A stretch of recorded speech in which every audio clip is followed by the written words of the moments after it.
Watch me transform this plain white dress right here into this 50,000 rhinestone covered hand painted dress right here. Keep watching. So I drafted my sewing patterns from scratch and I did 2 rounds of muslin fittings to make sure the fit would be perfect before I started embellishing, because then after that it would be really hard to tailor it. Next, I dyed my rayon challis fabric with fiber reactive dye, and I did this through a batch dye for the lining and then hand painted the outer parts of the garment. Then I interfaced everything for added strength.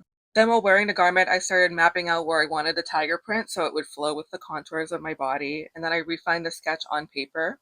And then I took pictures of everything and imported them into Photoshop, where then I sent it to my silhouette cameo cutter, and I had it cut out on vinyl so I could use it as a stencil to airbrush.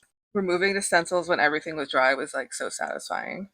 I basted my seam allowance on all my pattern pieces so I could remember where not to put rhinestones while embellishing, and then I sewed the center front and center back together just so I could make sure my print would match up in those parts.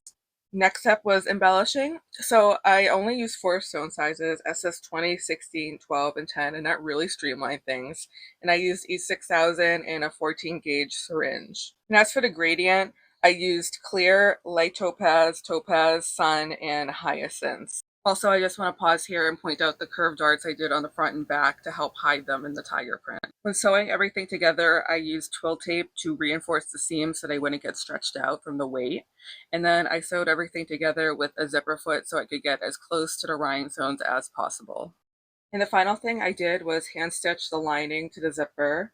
And then here we go. Here's the finished product. I'm so happy with how it came out because it combines all my favorite things: rhinestoning, hand designing prints, and making things seamless. So follow me if you want to see more outfits like these, because there'll definitely be some.